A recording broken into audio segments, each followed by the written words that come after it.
itu atau istrinya berkarya lebih. Jadi dengan situasi sekarang, dengan kebebasan wanita untuk sekolah, untuk berkarya dan tetap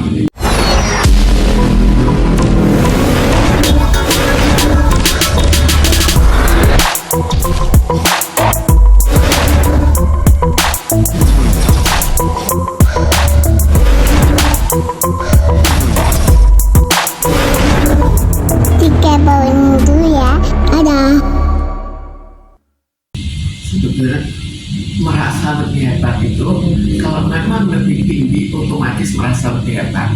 Apakah itu pria atau wanita tetap merasa lebih hebat, tinggal lebih hebat itu diucapkan atau cukup dalam hatinya menilai bahwa dia memang lebih hebat, dia jadi pimpinan, dia lebih kaya, dan itu otomatis merasa lebih hebat.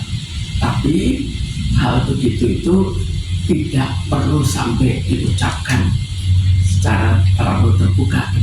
Nah, sampai dia membandingkan sekarang yang kayak gue, jatuhnya wanita yang independen itu lebih banyak daripada pria yang mapan. Jadi menurut dia sekarang pria mapan tuh udah sedikit lah jumlahnya gitu. Kalau kita lihat ya, dulu wanita itu kan sekolahnya juga ya paling nggak walaupun tetap sekolah, tapi tetap level nomor 2 dalam biaya untuk sekolah, dalam fasilitas dia untuk diberikan jam untuk belajar, itu memang berbeda, sehingga hasilnya pun berbeda. Apalagi nanti kalau sudah menikah, seringkali suami itu tidak begitu menyetujui bahwa wanita itu atau istrinya berkarya lebih.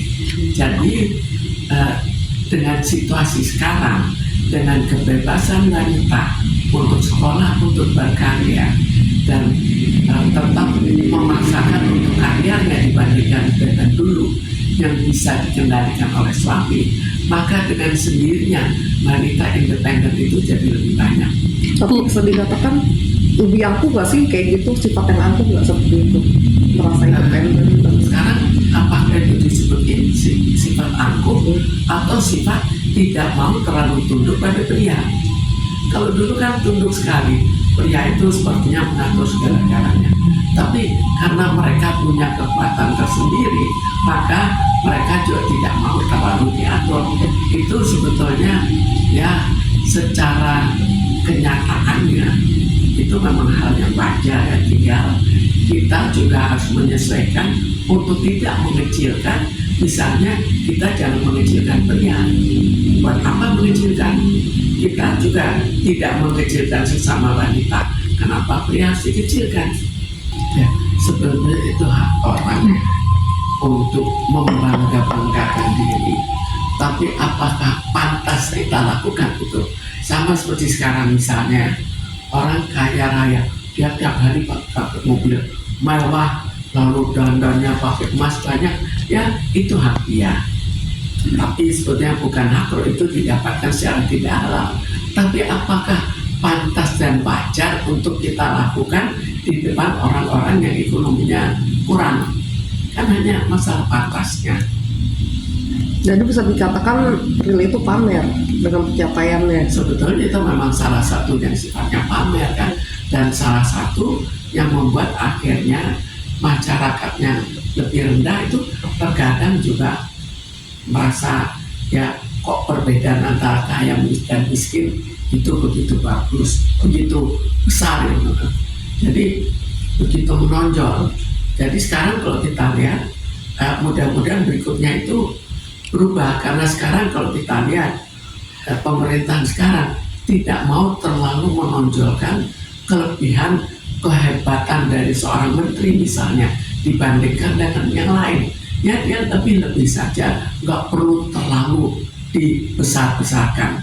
Lihat biasanya kalau orang itu belum terbiasa, mungkin di keluarganya juga bukan dari keluarga yang hebat. Kalau belum terbiasa tiba-tiba naik, ya dia lebih ya memperkenalkan diri kan sebagai orang yang hebat. Jadi dia masih baru lah, bukan terbiasa. Ya, Tapi dari keluarganya dia orang berada, Bu, memang dasarnya. dari sebelumnya. Apakah seberada seperti sekarang? Dari dulu. Ya, apakah Dari kakek si seberada ibu. seperti sekarang? Iya. Dan bagaimana sifat keluarganya, apakah juga sifat pamer? Enggak sih, kalau dia Kalau hanya dia yang mungkin ya, tiap kepribadian dirinya sendiri, sebetulnya itu bukan wajar tidak wajar, itu adalah hak dia. Tapi apakah pantas? Jika tidak pantas, ya wajar juga jika terjadi hujatan pada dirinya. Tapi apa pantas gak sih dia bicara seperti ini? Jadi jangan, jadi sekarang kalau ada cowok udah tau ceweknya independen gitu, jadinya minder seperti itu Bu. Ya, sebetulnya tinggal sampai seberapa jauh kita akan mengungkap, walaupun itu kebenaran. Kalau misalnya ada orang yang misalnya, oh dia jelek atau apa akan kita ungkap? Kan itu hak kita untuk menilai, tapi ya pantas atau tidaknya untuk kita utarakan. Jadi independent woman itu ada pengaruh yang agak menonjol nggak sih Bu, seperti kayak menghalangi dia untuk kayak telat nikah, terus terlalu pemilih pasangan? Kalau misalnya seorang wanita tidak perlu sampai independen atau tidak, tapi kuliah melanjutkan pendidikan saja itu sudah menghambat untuk mencari suami. Karena apa? Sudah diisi oleh kesibukan. Jadi orang itu kan otomatis dibagi. Kalau ada waktu lebih, ya waktu lebih itu dipakai untuk apa?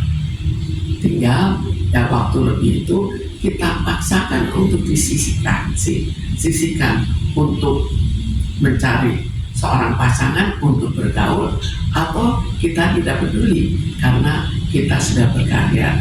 Karena kalau kita lihat di negara-negara maju, tambah lama wanita itu tambah independen dan bahkan tidak mau punya anak, tidak mau diganggu oleh anak. Biasanya gabungan dari beberapa penyebab. Mungkin dia sendiri juga cukup sibuk. Kalau cukup sibuk itu sudah mengurangi lagi. Lalu barangkali dia juga mungkin kecewa dengan pria, mungkin dia juga tidak terlalu dekat dengan bapaknya, mungkin juga tidak butuh seorang pasangan, tidak senang anak. Jadi banyak kemungkinan yang menyebabkan dirinya jadi seperti sekarang. Hmm.